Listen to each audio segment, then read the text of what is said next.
শুধু নিজেকে হানাফি হানাফি বলে চিল্লান, একদিনও আবু হানিফা রাহিমাহুল্লাহর গ্রন্থ খুলে পড়ে দেখেননি।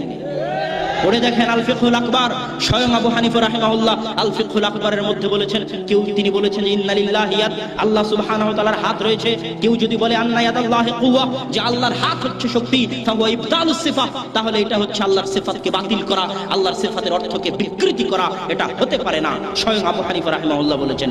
আর আপনি নাভির নিচে হাত বেঁধে রাফুল আদায় না করে আস্তে আমিন বলে নিজেকে দেখান যে আমি হানাফি, অথচ আবু হানিফা রাহিমাহুল্লাহর আকীদার বিন্দু মাত্র আপনার ভিতরে নাই। আপনি হানাফি হওয়ার দাবিতে মিথ্যুক। আপনি নিজেকে মাতুরিদি দাবি করেন, আপনি নিজেকে আশারি দাবি করেন, এটা ঠিক আছে, কিন্তু হানাফি দাবি করিয়েন না। হানাফি দাবি করলে আপনাকে বিশ্বাস করতে হবে আল্লাহর হাত আছে, আপনাকে বিশ্বাস করতে হবে আল্লাহ সুবহানাহু ওয়া তাআলা আরশে সমাসীন। কেননা আবু হানিফা রাহিমাহুল্লাহ এগুলো সব তার আল ফিকহুল আকবার গ্রন্থের মধ্যে লিখে গেছেন।